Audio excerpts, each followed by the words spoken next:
Good morning, students. This is the first lecture of the comparative government and politics.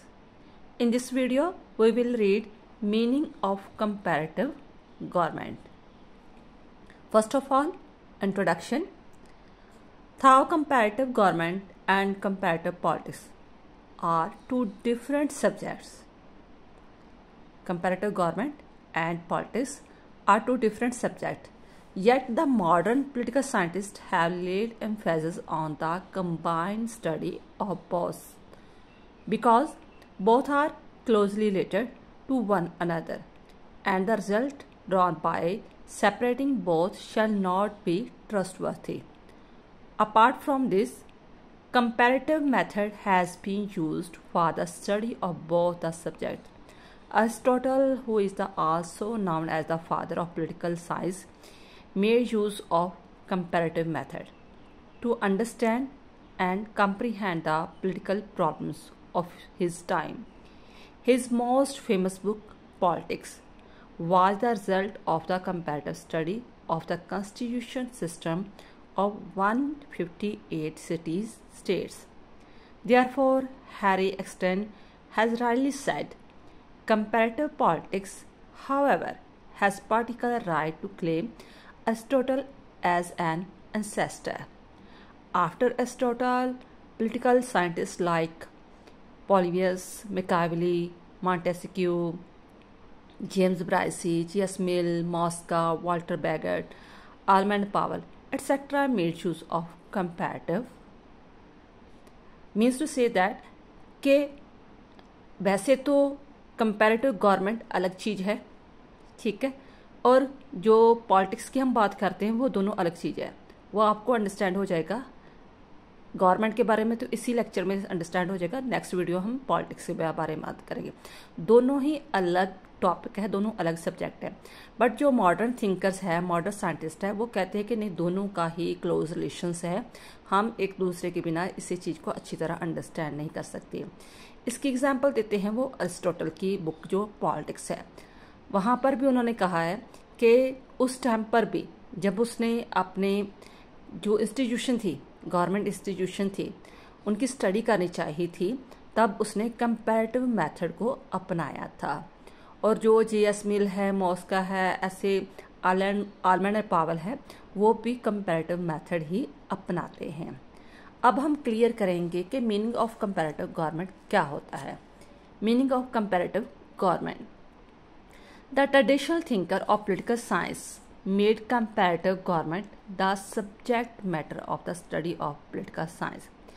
When we talk of the comparative government, we include the theoretical, not practical, theoretical study of the subject like the various forms of the government,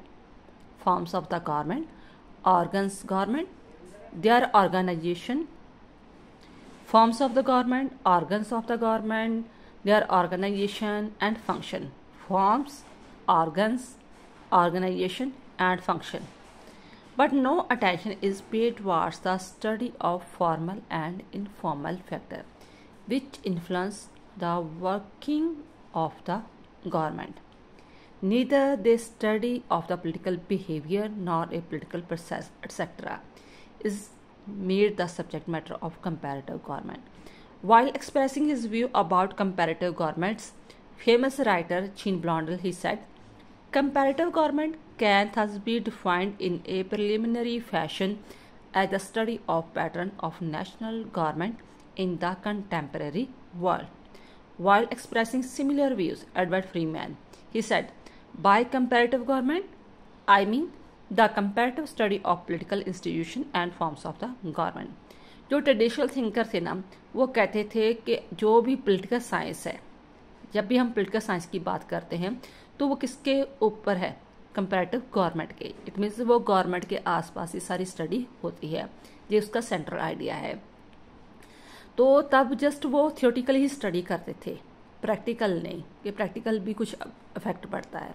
तो theoretical study में क्या होता था कि government किस रूप की है, कौन सा फॉर्म्स है, कैसे ऑर्गन्स है, ठीक है, इसके जो एक्सिक्यूटिव है, जुडिशरी है, ये जो ऑर्गन्स वगैरह है, फॉर्म्स का लो, जैसे डेमोक्रेसी है, अरिस्टोक्रेसी है, ठीक है। ये फॉर्म्स वगैरह हो गए, ऑर्गन्स वगैरह हो गए, ऑर्गेनाइजेशन कैसे है, उसके काम कैसे करती है, ये जस्ट उसी के ऊपर ही स्टडी की जाती थी।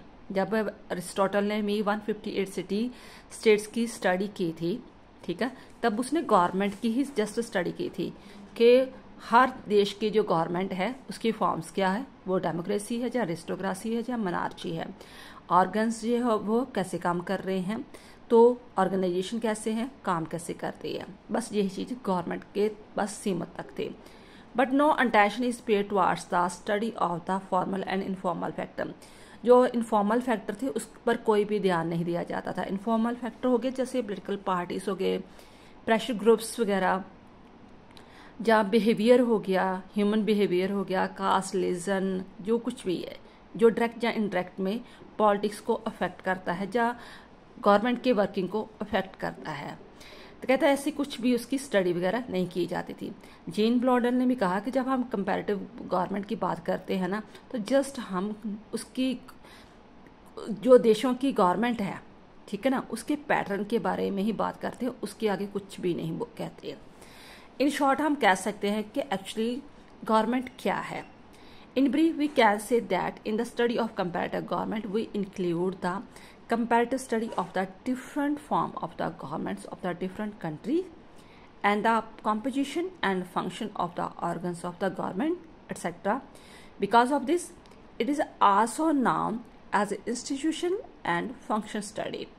The composition and function of the different organs of the government are formally fixed by laws of the constitution, and all the organs of the government are bound to make use of their powers within the boundaries fixed by the laws.